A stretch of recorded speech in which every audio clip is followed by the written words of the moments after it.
Transmission में एक बार फिर खुश आमदीद कहेंगे और हमें ज्वाइन किया मोहम्मद लुकमान साहब ने, जो कि CEO हैं national clearing company Pakistan limited के। लुकमान साहब बहुत शुक्रिया। यहाँ पर बात की जा रही है FDIs की कि पाकिस्तान में क्या मुश्किलात हैं, लेकिन आपके कैपिटल मार्केट्स के अंदर पोर्टफोलियो इन्वेस्टमेंट के अंदर डॉलर्स आते हैं और डॉलर्स पाकिस्तान को चाहिए, लेकिन ऑल टाइम हाई के ऊपर इंडेक्स गया। जो फॉरेन पोर्टफोलियो इन्वेस्टर है उसके जहन में क्या है, वो किस हद तक पाकिस्तान में अट्रैक्ट हो रहा है या नहीं हो रहा है? लुकमान साहब। जी जी जी बिल्कुल। Thank you so much Imran, आपके प्रोग्राम में शामिल होने की आपने दावत दी। Thank you so much. आप बिल्कुल ठीक कह रहे हैं, लेकिन मेरा इसमें व्यू ये है कि 4 साल से मार्केट बिल्कुल ड्राई थी और जो फॉरेन इन्वेस्टमेंट आना स्टार्ट हुई है वो पिछले चंद माह से शुरू हुई है।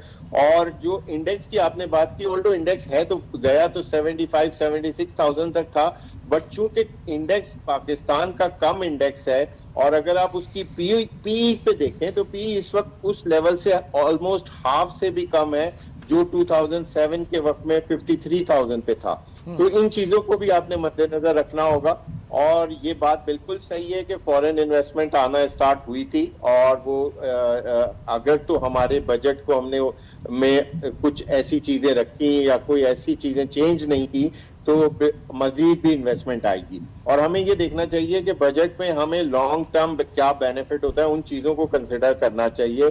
और जाहिर है कैपिटल मार्केट के थ्रू जो आपने एसओईज की प्राइवेटाइजेशन करनी है उसमें भी एक मेजर रोल कैपिटल मार्केट्स का होगा। तो उस हवाले से हमें जो है ऐसा काम नहीं करना चाहिए कि हम मुर्गी को ज़बह कर दें, बल्कि उसके अंडे खाने में इंटरेस्टेड होना चाहिए और थोड़ा सा चीजों को तरीके से लेके चलना चाहिए। अगर हम थोड़ी bigger picture of the budget के हवाले से बात करें तो हमें सिर्फ उन एरियाज पे फोकस नहीं करना चाहिए जो कि ऑलरेडी टैक्स नेट में आते हैं।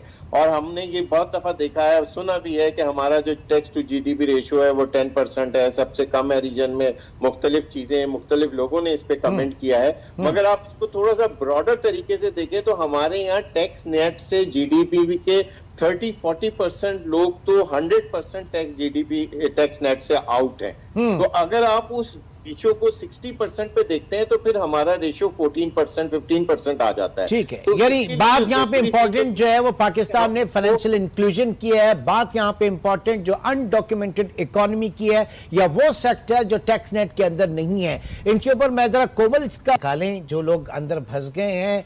लुकमान साहब से भी मैं कहूंगा भाई कुछ करें, जो सैलरीड क्लास फंस गई है कम से कम इसको निकाल दें। क्या मतलब इस तरह कैसे चलेगा? 45% टैक्सेशन की बात हो रही है सर। बात करना चाहूंगा अगर आप अलाउ करें तो। जी जी जी प्लीज प्लीज। देखें, ये जो बात अभी बताई तोला साहब ने कि 540 की तरफ जा रहे हैं, ये जरूर पेपर में या बजट में तो इसको 540 लेके जा रहे हैं, लेकिन जो मैंने सैलरीड लोगों को देखा है, बहुत सारे लोग इस वक्त डिफरेंट ऑप्शंस पे काम कर रहे हैं।